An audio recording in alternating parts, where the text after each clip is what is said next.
Hello everyone, मोहित study आई के centre में आपका स्वागत है। आज हम यूपी टेट से रिलेटेड जो है बैच शुरू करने जा रहे हैं। आज से आपको यूपी टेट के संबंध में कंप्लीट जो है स्टडी मटेरियल आपको देखने को मिलेगा इस चैनल पर। तो जो बच्चे यूपी टेट देना चाहते हैं या जिन बच्चों का सी टेट नहीं क्लियर है, क्योंकि हम सभी को पता है कि यूपी टेट में जो है इस वर्ष जो है वैकेंसी जो है टीचर की आने की चांसेस हैं और 1,20,000 के करीब वैकेंसी खाली पद है जिसको जो है भरने की जो है तैयारी चल रही है। तो आप लोग जो है यूपी टेट पास करना बहुत ज़रूरी है। तो आज का पेपर जो है चाइल्ड डेवलपमेंट पेडागोजी से रिलेटेड है। जिस तरीके के क्वेश्चंस यूपी टेट में पूछे जाते हैं वो सभी जो है आपको यहाँ पे देखने को मिलेंगे। उसके साथ साथ आपको पूरा कंप्लीट जो है स्टडी मटेरियल देखने को मिलेगा इस चैनल पर, जहाँ से आप उसको पढ़ करके आप उसका नोट्स बना लीजिए और उसका डेली रिवीजन करिए। जैसे आप ऑफलाइन क्लासेस लेते हैं, मतलब जाते हैं, वैसे ही आपको पूरा कंप्लीट मटेरियल आपको यहाँ पे मिलेगा। तो आप हमसे जुड़ सकते हैं, इस चैनल को सब्सक्राइब कर लीजिए। वीडियो अच्छा लगे तो लाइक कर लीजिएगा। कोई भी कमेंट हो, कुछ भी आपको क्वेश्चंस हो तो आप हमें ज़रूर से ज़रूर कमेंट कीजिएगा। ज़्यादा से ज़्यादा दोस्तों तक भी इसे शेयर कीजिएगा। तो आइए क्वेश्चंस देखते हैं। पहला क्वेश्चन है, छात्र के अवांछित व्यवहार में संशोधन हेतु सबसे प्रभावी विधि है। अब अवांछित व्यवहार का क्या मतलब होता है? अगर इसका शब्द का मतलब पता है तो आप सही आंसर जो है लगा पाएंगे। अनवांटेड बिहेवियर होता है, मतलब ऐसा आचरण जो अनुचित हो। ऐसा आचरण करना, चाहे वो बातचीत में हो या फिर किसी तरीके का कार्य में बिहेवियर हो, उस तरीके के जो अनुचित हो, सही ना हो। ठीक है, तो अगर हम इसमें संशोधन करना चाहते हैं तो सबसे प्रभावी विधि होगी, आंसर हो गया ऑप्शन डी, अवांछित व्यवहार के कारणों का पता लगाना तथा उपचारों का सुझाव देना। ऑप्शन यहाँ पे डी इसका सही जवाब होगा। नेक्स्ट क्वेश्चन है, व्यक्तिगत विभिन्नताओं का क्षेत्र है। तो व्यक्तिगत विभिन्नताओं का क्षेत्र कौन सा है? लिंग भेद, शारीरिक रचना और मानसिक योग्यता। ये सभी जो है व्यक्तिगत विभिन्नताओं का जो है क्षेत्र माना जाता है। ऑप्शन यहाँ पे डी होगा। बहुत ही कॉमन सा क्वेश्चन है।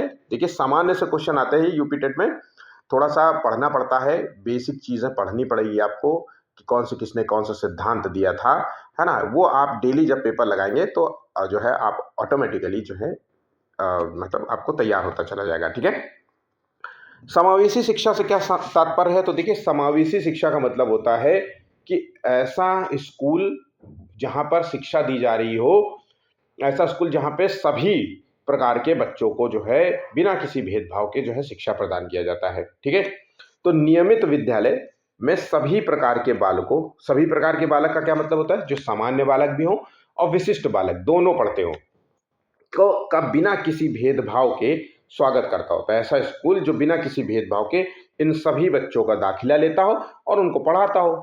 ठीक है, आंसर हो गया ऑप्शन ए। और कोई भी यहाँ पे आंसर तर्क संगत बिल्कुल भी नहीं है। ठीक है, हार्वर्ड गार्डनर का बहुबुद्धि सिद्धांत सुझाता है कि, अब देखिए, बहुबुद्धि सिद्धांत, बुद्धि का सिद्धांत के संबंध में बहुत सारे टॉपिक आपको पढ़ने पड़ेंगे। 5-6 थ्योरी हैं, बहुत ज्यादा नहीं है, 5-6 दो लाइन की थ्योरी है, बस आपको याद होना चाहिए। जैसे कि एक हार्वर्ड गार्डनर मनोवैज्ञानिक हुए जिन्होंने बहुबुद्धि सिद्धांत दिया था। अब ये जो सिद्धांत देखते हैं ये हार्वर्ड गार्डनर का है। अब बहुबुद्धि, जैसे कि बुद्धि के आगे बहु लिखा है, मतलब बुद्धि एक प्रकार की नहीं हो सकती, कई प्रकार की हो सकती है ना। तो बुद्धि को इन्होंने कई प्रकार से जो है परिभाषित किया था।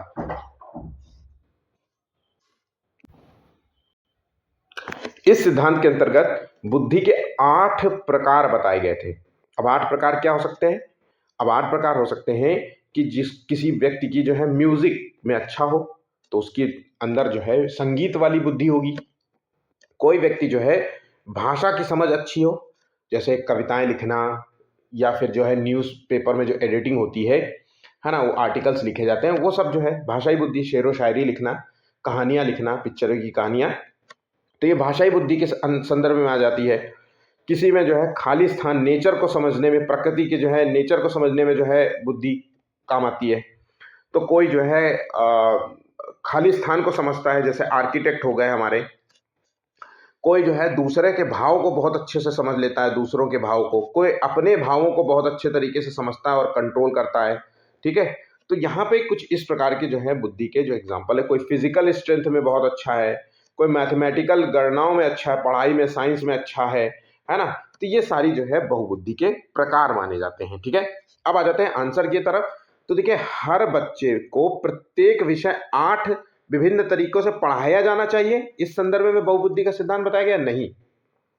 बुद्धि को केवल जो है बुद्धि लब्धि आईक्यू के रूप में परिभाषित किया गया या परीक्षा से निर्धारित किया नहीं। शिक्षक को, टीचर को चाहिए कि विषय वस्तु का वैकल्पिक विधियों से पढ़ाने के लिए बहुविधियों को एक रूपरेखा की तरह ग्रहण करें। आंसर हो गया ऑप्शन यहाँ पे सी, इसका सही जवाब होगा। ठीक है, अब आ जाते हैं अगला क्वेश्चन। जीन पियाजे एक महान मनोवैज्ञानिक, बाल मनोवैज्ञानिक, बहुत बहुत इंपॉर्टेंट है, इसका नाम आप याद रखिएगा। और यहां से आपको क्वेश्चन 3 से 4 क्वेश्चंस आपको देखने को मिल जाएंगे।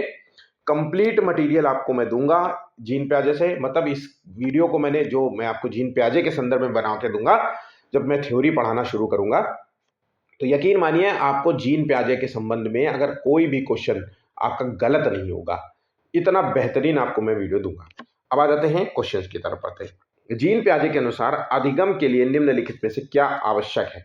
तो अधिगम का मतलब होता है लर्निंग, सीखना के लिए क्या जरूरी है। तो जीन पियाजे जिसने संज्ञानात्मक विकास का सिद्धांत दिया था, याद रखिएगा ये कौन सा सिद्धांत दिया था, संज्ञानात्मक विकास का सिद्धांत, जिसे कहते हैं कॉग्निटिव डेवलपमेंट थ्योरी दी थी। ठीक है, कॉग्निटिव डेवलपमेंट थ्योरी दी थी। इसके तहत इन्होंने 4 चरण बताए थे। तो 4 चरण कौन सा है, ठीक है, तो इसमें 4 चरण है। एक तो संवेदी गामक अवस्था, संवेदी गामक अवस्था, इसके बाद फिर आता है पूर्व संक्रियात्मक अवस्था, फिर आता है मूर्त संक्रियात्मक अवस्था, और तीसरा आता है अमूर्त संक्रियात्मक अवस्था। हर जो है अवस्था के अपने अपने कुछ गुण हैं, वो सभी चीजों के बारे में मैं आपको आगे बताऊंगा। फिलहाल के लिए जीन पियाजे अगर शब्द जुड़ा हो, मनोवैज्ञानिक का नाम हो, और ये ऑप्शन आपको याद रखना है, पर्यावरण की सक्रिय खोजबीन। आंसर हो गया ऑप्शन ए। शिक्षार्थियों के द्वारा पर्यावरण की सक्रिय खोजबीन के द्वारा अधिगम जो है के लिए बहुत जरूरत है। ठीक है, जरूरी। 6वां क्वेश्चन है, जीन पियाजे के अनुसार प्रारूप निर्माण वर्तमान योजनाओं के अनुरूप बनाने हेतु नवीन जानकारी में संशोधन और नवीन जानकारी के आधार पर पुरानी योजनाओं में संशोधन के परिणाम के रूप में घटित होता है। 2 प्रक्रियाओं को रूप में जाना जाता है। जहां पे जीन पियाजे का शब्द हो, ये जीन पियाजे ने इन 2 शब्दों की व्याख्या की थी। इन्होंने कहा था कि नई जानकारी को समझने के अलग अलग कुछ जो है शब्द बताए थे। तो समायोजन और समावेशन और समायोजन। यहां पे जो समावेशन है, इसका जो अर्थ होता है आत्मसातकरण होता है या आत्मसातीकरण होता है समायोजन। ठीक है, इंग्लिश में बोलते हैं एसिमिलेशन। पुरानी स्कीमा शब्द याद रखिएगा। स्कीमा का मतलब होता है जो भी इंफॉर्मेशन आपके दिमाग में है, जो भी इंफॉर्मेशन है, जितना भी कुछ आपके पास नॉलेज भरा हुआ है, वही सब स्कीमा ही है। और उस स्कीमा में नई जानकारी से जोड़ना। ठीक है, नई जानकारी जोड़ना। तो याद रखना, समावेशन में जोड़ना शब्द होगा और समायोजन में जो है संशोधन शब्द होगा। संशोधन, समायोजन का मतलब होता है पुरानी स्कीमा में संशोधन करना। ठीक है, जिसे कहते हैं एकोमोडेशन। तो जोड़ना शब्द लिखा हो तो समावेशन, मतलब एसिमिलेशन, और समायोजन हो तो संशोधन होगा। ठीक है, ऑप्शन यहाँ पे डी इसका सही जवाब होगा। अभी आप जब थ्योरी पढ़ लेंगे ना, तो आपको ये चीजें सब आसान लगने लगेंगी। आप पहली बार अगर आप यूपी टेट की तैयारी कर रहे हैं और आपने अभी तक एक भी चीज नहीं पढ़ी है, तो आप समझ लीजिए थोड़ा सा आपको कठिन लग रहा होगा। लेकिन मेरी बात मानिएगा, आप जो है वीडियो को आखिर तक जरूर देखिएगा, क्वेश्चंस को आखिर तक जरूर देखिएगा। ज्यादा देर का वक्त नहीं है, बहुत ज्यादा लंबा खींच नहीं रहा हूं मैं वीडियो, है ना। और जब मैं थ्योरी पढ़ाना शुरू करूंगा टॉपिक टू टॉपिक, तो 1 महीने के अंदर पूरा कंप्लीट सिलेबस आपको मैं दे दूंगा सीडीपी का। ठीक है, अगला क्वेश्चन है, विकास का सिरा पदहा जो है मुख जो है दिशा सिद्धांत व्याख्या करता है। विकास इस प्रकार आगे बढ़ता है। तो देखिए, विकास के संदर्भ में, डेवलपमेंट के संदर्भ में 2 जो शब्द याद रखना है कि विकास की जो दिशा होती है वो किस डायरेक्शन में होती है। एक तो सिरा पदाभिमुख है, जिसे कहते हैं सेफेलोकॉडल। क्या कहते हैं, सेफेलोकॉडल, इसको नोट कर लेना। और दूसरा होता है प्रॉक्सीमोडिस्टल। ठीक है, ये 2 शब्द होते हैं। सेफेलोकॉडल में जो होता है विकास की जो प्रक्रिया होती है वो सर से शुरू होती है और उसके पैर की तरफ बढ़ती है। बात यहां पे समझ गए। प्रॉक्सिमोडिस्टल में क्या होता है, विकास की जो प्रक्रिया होती है वो केंद्र से शुरू होती है और बाहर की तरफ बढ़ती है। मतलब इसमें कहा जा रहा है सिरापदाभिमुख में कि पहले सर डेवलप होगा, फिर उसके बाद बाहर मतलब बाहरी अंग डेवलप होंगे और नीचे की तरफ बढ़ते जाएंगे। लेकिन प्रॉक्सिमोडिस्टल में कहा जाता है कि पहले शरीर के मध्य अंग हो, जैसे हार्ट, दिल, ये सब बनेगा, फिर उसके बाद धीरे धीरे अंग जो है डेवलप होंगे। बात यहां पे समझ गए। तो बस आपको यही याद रखना। तो सिरा पदाभिमुख जो है दिया है तो सिर से पैर की ओर लिख देना है आंसर। यहां पे समझ गए। इंग्लिश का टर्म यहां पे याद रखना क्योंकि अक्सर एग्जाम में इंग्लिश के टर्म भी पूछ लिए जाते हैं। प्राथमिक विद्यालय के बच्चे उस वातावरण में सबसे प्रभावी ढंग से सीखेंगे। किस वातावरण में सबसे प्रभावी ढंग से सीखेंगे? जहां पर उनकी संवेगात्मक आवश्यकताओं मतलब इमोशंस को जो है की पूर्ति मिल होती हो और वे अनुभव करते हो कि वो महत्वपूर्ण है। भाई ऐसी जगह बच्चे ज्यादा घर किसके घर में जाना पसंद करते हैं? जहां पे उनके इमोशंस को महत्व दिया जाता हो, उनके साथ दुलार दिखाया जाता हो, उनके साथ प्रेम दिखाया जाता हो। जो बच्चा बोल रहा हो तो उसको बोलने का पूरा मौका दिया जाता है। वो अनुभव करते हैं कि कितना प्यार करते हैं ये लोग मुझसे, कितना मेरे बातों को मेरी बातें सुनते हैं ये सब लोग। तब बच्चे जो है वहां पे सही ढंग से सीख पाते हैं। ठीक है। एकाधिकार नहीं होना चाहिए। यहाँ पे जो है सिर्फ केवल पढ़ना लिखना और गणित की कुशलताओं पर ध्यान नहीं देना चाहिए। बहुत सारी चीजें हैं, जरूरी है। नैतिकताओं पर भी ध्यान देना चाहिए, है ना। ये सारी चीजें भी जरूरी है। भावनात्मक जो है कंट्रोल करना सिखाना चाहिए बच्चों को। ये सारी चीजें हैं। यहाँ पे आंसर हो गया ऑप्शन ए। नवा क्वेश्चन है विशेष आवश्यकता वाले बच्चों को शामिल करना। अब विशेष आवश्यकता वाले बच्चे कौन से होते हैं? मैंने आपको बताया था जब समावेशी शिक्षा की बात कही थी। मैंने कहा था कि ऐसा स्कूल जहां पे सभी प्रकार के बच्चे पढ़ते हों वही समावेशी स्कूल कहलाता है, और जहां पे सभी प्रकार के बच्चों को शिक्षा दी जाती है वहां पे समावेशी शिक्षा कहलाती है। बात यहाँ पे समझिए। तो वहां पे सामान्य बच्चे और विशेष आवश्यकता वाले। विशेष आवश्यकता का मतलब होता है ऐसे बच्चे जो जिनको सुनाई कम पड़ता हो, दिखाई कम पड़ता हो, है ना, कोई शारीरिक अक्षमता से जुड़ा हुआ वो मामला, तो विशेष आवश्यकता वाले बच्चों को। तो ऐसे अगर बच्चे हों आपकी क्लास में तो शिक्षण के प्रति दृष्टिकोण विषय वस्तु और धारण परिवर्तन की अपेक्षा रखता है। आंसर हो गया ऑप्शन डी। बल्कि ये काल्पनिक लक्ष्य है, हानिकारक है, ये भार बढ़ेगा, ये जो है तर्कसंगत आंसर बिल्कुल भी नहीं हो सकते। ठीक है। तो क्वेश्चन को समझने की कोशिश भी किया करिए कि क्या चीजें नहीं भी है। दोनों पॉजिटिव और निगेटिव दोनों टर्म्स को भी ध्यान रखिए। ठीक है। आकलन उद्देश्यपूर्ण होता है। आकलन कब उद्देश्यपूर्ण होता है? आकलन यदि इससे विद्यार्थियों और टीचरों की फीडबैक प्राप्त हो। ठीक है। आंसर हो गया ऑप्शन बी। नेक्स्ट क्वेश्चन है एक जो है 6 वर्ष की लड़की खेल कूद में असाधारण योग्यता का प्रदर्शन करती है और माता पिता दोनों ही खिलाड़ी हैं। उसे नित्य प्रशिक्षण जो है प्राप्त करने भेजते हैं और सप्ताह के अंत में उसे प्रशिक्षण देते हैं। बहुत संभव है कि उसकी क्षमताएं निम्नलिखित दोनों के बीच परस्पर प्रतिक्रिया का परिणाम होगी। क्वेश्चन कितना सामान्य सा है। भाई एक लड़की है जो खेल कूद में बहुत अच्छी है क्योंकि उसके माता पिता दोनों खिलाड़ी हैं। माता पिता खिलाड़ी है, इसका मतलब है कि माता पिता से मिलने वाला जो गुण है, हेरिडिटी है, आनुवांशिकीय गुण है, वो उसके बच्चों में देखने को मिलती है। उसके बाद चूंकि खिलाड़ी हैं तो उनको पता है कि कहाँ पर इसको प्रशिक्षण देना चाहिए, कहाँ पे उसकी ट्रेनिंग होनी चाहिए। तो इन्वायरमेंट भी उसको दिया जा रहा है, बाहर से प्रशिक्षण मिल रहा है। हेरिडिटी तो है, बाहर से प्रशिक्षण, इन्वायरमेंट भी मिल रहा है, वातावरण भी मिल रहा है। और सप्ताह के अंत में वो खुद भी माता पिता जो है अपनी बिजी शेड्यूल से हट करके अपने बच्चे को जो है ट्रेनिंग भी देते हैं। ये भी देखिए यहाँ पे लिखा है। तो इसका मतलब है कि ये बच्चा जो है इन दोनों चीजों से जो है होगा। आंसर हो गया ऑप्शन ए। आनुवांशिकता और पर्यावरण का जो है परिणाम होगा, देखने को मिलेगा। ठीक है। नेक्स्ट क्वेश्चन है सार्थक अधिगम क्या है? तो सार्थक अधिगम वो है जहां पर निजी अनुभवों से ज्ञान की संरचना का सक्रिय निर्माण किया जाए। ऑप्शन यहाँ पे ए होगा। निजी अनुभव, जो भी बच्चा अनुभव फील करता है, देखता है, समझता है, उसके द्वारा अपनी ज्ञान की संरचनाओं का निर्माण करता है। जैसे बच्चा एक बार गिर जाए, मान लीजिए, एक उदाहरण के तौर पे समझिए इसको सरल शब्दों में। जब बच्चा गिर जाता है तो वो कोशिश करता है। छोटे बच्चे की बात कर लीजिए, जब बच्चा पहली पहली बार चलना फिरना शुरू करता है और जब वो गिरता है, फिर गिर जाता है, फिर खड़ा होता है, फिर गिरता है।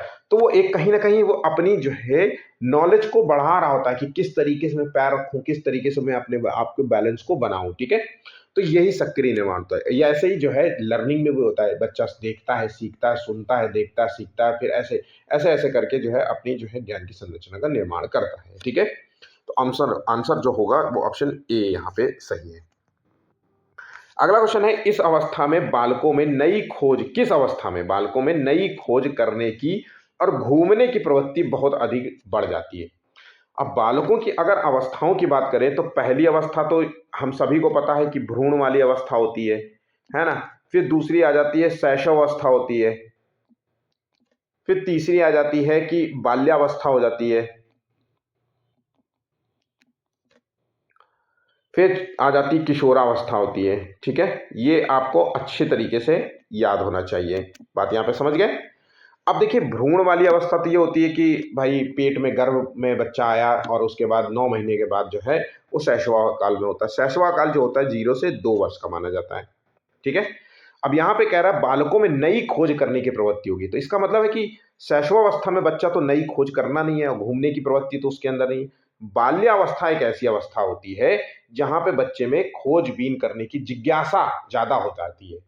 बच्चे में जिज्ञासा बढ़ जाती है, जब जिज्ञासा बढ़ेगी तो कुछ ना कुछ हर चीज जानने की इच्छा बढ़ेगी। वे बहुत सारे क्वेश्चंस करता है, तार्किक और अतार्किक सब टाइप के क्वेश्चन पूछता है, ये क्या है, ये कैसे हुआ, मुझे बताओ। सब कुछ उसको लगता है कि अभी बता दो, है ना। तो ये चीज होती, तो ये बाल्यावस्था के लक्षण है। और बाल्यावस्था में भी कौन से, उत्तर बाल्यावस्था, जो कि 7 वर्ष से मानी जाती है 11 वर्ष तक।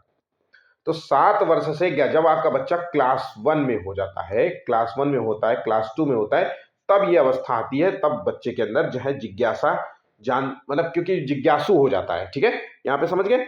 और किशोरावस्था तो जो है स्ट्रेस एंड स्टॉर्म की अवस्था है, हार्मोनल चेंजेस बच्चे को देखने को मिलते हैं, है ना, हीरोइज्म वाला गुण होता है, ये सभी किशोरावस्था में। तो आंसर हो गया ऑप्शन बी।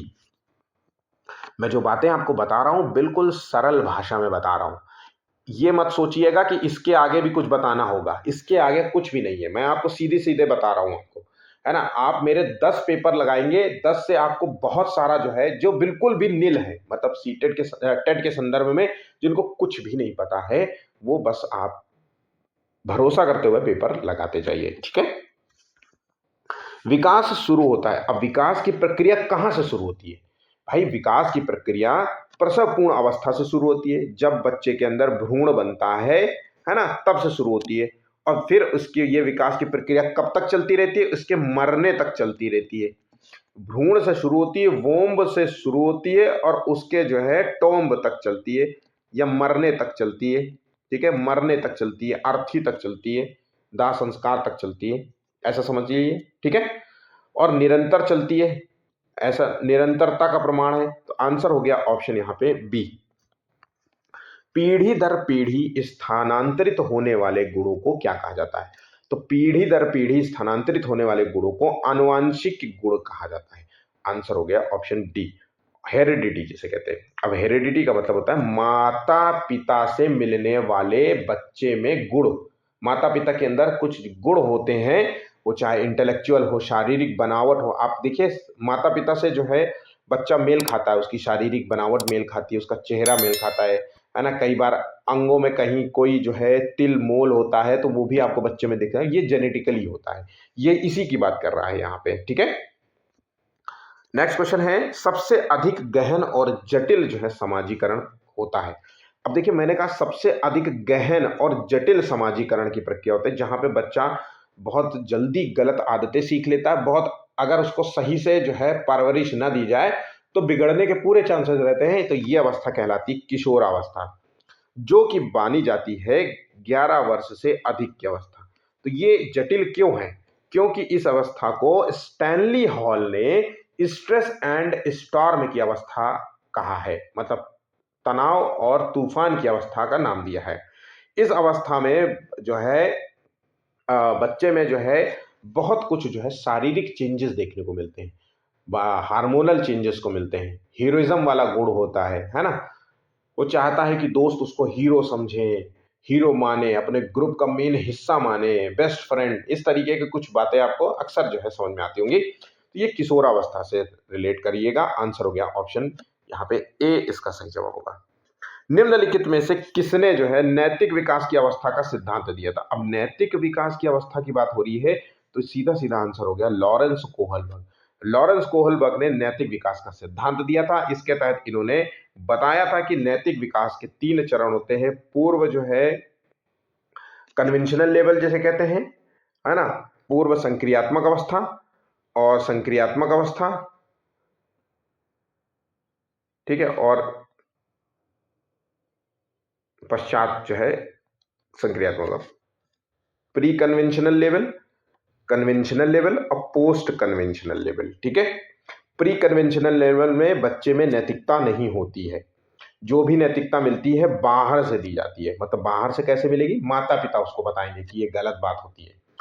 नैतिकता अंदर से मौजूद होती है, मतलब नैतिकता आ चुकी होती है, सही और गलत का पहचान करने लग जाता है पोस्ट कन्वेंशनल लेवल में। बात यहाँ पे समझ गए? तो ये 2 कॉमन क्वेश्चन है। बाकी मैं आपको हर थ्योरी आपको अच्छे तरीके से बताऊंगा इससे रिलेटेड। ठीक है, चलिए आ जाते हैं, आगे बढ़ते हैं। एक बाल केंद्रित कक्षा में बच्चे सामान्यतः सीखते हैं। तो बाल केंद्रित कक्षा में बच्चे तब सीखते हैं जब वो व्यक्तिगत और सामूहिक दोनों रूप से सीखते हैं। तो याद रखिएगा आंसर हो गया ऑप्शन। एक बात और, कोई भी कमी आपको नजर आती है मेरे पढ़ाने में, ठीक है, कुछ भी आपको लगता है कि सर आप इस तरीके से बता दो, मैं सारा कुछ आपको जो है वैसे ही पढ़ा दूंगा। ठीक है, हो सकता है कि कई लोगों को कुछ समझ में ना आ रहा हो, कोई चीजें नहीं समझ में आ रही, तो प्लीज मुझे कमेंट जरूर कर देना, है ना, ताकि मुझे ये पता चल सके कि क्या कमियां हैं मेरे वीडियो में। ठीक है, अभी तक हमेशा मैं आप लोगों से कहता हूं कि कमेंट करें करिए, लेकिन किसी ने ऐसा कोई कमेंट किया नहीं है। तो मैं मान के चल रहा हूं कि मैं जैसा पढ़ा रहा हूं वो ठीक ही पढ़ा रहा हूं। ठीक है, तो अगर कोई इशू है तो प्लीज मुझे जरूर से जरूर बताइएगा ताकि मैं उसमें बदलाव ला सकूं। आगे बढ़ते हैं अगले क्वेश्चन के। स्पीयरमैन के द्विकारक बुद्धि सिद्धांत में एस कारक दर्शाता है। तो जैसे मैंने आपको वहां पे हार्वर्ड गार्डनर बताया था, वैसे ही एक मनोवैज्ञानिक निकल के आते हैं स्पीयरमैन, जिन्होंने द्विकारक सिद्धांत दिया था, या 2 कारक। द्विकारक का मतलब होता है 2 कारक, 2। तो 2 कारक कौन से? एक तो जी कारक बताया और एक एस कारक बताया। जी को जनरल फैक्टर बताया जिसे सामान्य मानसिक योग्यता का नाम दिया गया, और एस फैक्टर को विशिष्ट मानसिक योग्यता का नाम दिया। तो आंसर हो गया ऑप्शन बी। अब देखिए, सामान्य विशिष्ट योग्यता क्या होती है? जो हम सभी में सामान्य होती है। जितने भी ब्रह्मांड में जीव जंतु लोग हैं, मनुष्य हैं, वो सभी जो सामान्य रूप से क्रियाकलाप करते हैं, काम करते हैं, वो सभी जनरल फैक्टर में आती है। लेकिन कुछ विशिष्ट योग्यताएं भी होती है, जैसे मैंने आपको बताया था संगीत बजाना, मैथमेटिकल्स गणनाओं को जो है, नई मैथमेटिकल्स गणनाओं को खोजना, नई थ्योरीज जनरेट करना, मैथमेटिकल्स गणनाओं को, साइंस को, केमिस्ट्री को समझना, है ना, कहानियां लिखना, प्रकृति को समझना, ये सभी जो चीजें आती हैं वो विशिष्ट योग्यताओं के अंतर्गत आती हैं। तो आंसर हो गया ऑप्शन बी। हमारे देश में लैंगिक असमानता का मुख्य आधार क्या है? तो लैंगिक जो असमानता आपको देखने को मिलती है, एक तो वो जैविकीय संरचना की वजह से होती है, रूढ़िवादी धारणाओं की वजह से होती है, लड़का और लड़की में जो पुरानी भेदभाव वाली जो है धारणाएं चलती हैं उसकी वजह से होती है, और सामाजिक मान्यताओं की वजह से भी होती है। समाज में ऐसी मान्यताएं होती है कि लड़का और लड़की जो है, लड़का ये करेंगे लड़कियां ये करेंगी, इसकी वजह से भी होती है। तो यहाँ पे मुख्य जो आधार बताया जा रहा है वो ऑप्शन यहाँ पे डी इसका सही जवाब होगा। ठीक है, पुरुष और महिला की भूमिकाओं का निर्धारण समाज करता है। ये कथन बताता है कि, अब ये पुरुष और महिलाओं की भूमिकाओं का निर्धारण समाज करता है, ये बताता है कि जो लैंगिकता होती है वो एक सामाजिक अवतरण माना जाता है। तो आंसर हो गया यहाँ पे सी।